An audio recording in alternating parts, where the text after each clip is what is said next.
मनसे महायुतीमध्ये गेल्यास काहीही परिणाम होणार नाही असं संजय राऊतांनी म्हटलंय। आमच्या मतांमध्ये विभागणी करण्याची कारस्थानं आहेत असं संजय राऊतांनी म्हटलं। मनसे इंडिया आघाडीमध्ये आली तरी त्यांचं मानसन्मान होईल असं राज ठाकरेंवर बोलताना सुप्रिया सुळे यांनी म्हटलं आहे।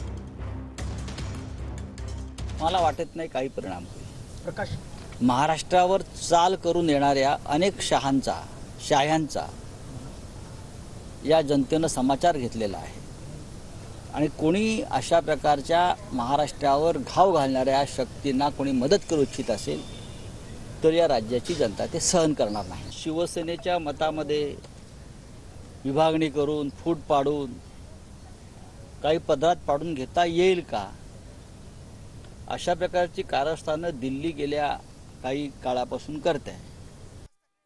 असं वाटतं ते आता दिल्लीला गेले आहेत, त्याच्यामुळे ते दिल्लीला कुणाला भेटायला काय होतंय ते बघूया, आता ते आल्यावरच कळेल। भ्रष्टाचार, बेरोजगारी आणि महागाईच्या विरोधात आता ही लढण्याची वेळ आहे।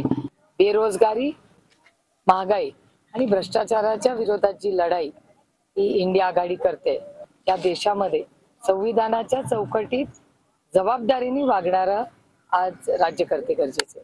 मनसे जर सोबत आले तर इंडिया आघाडी त्यांना सामावून घेईल। अर्थातच आघाडीमध्ये ज्याला जो इच्छुक असेल त्याचा मान सन्मानच होईल।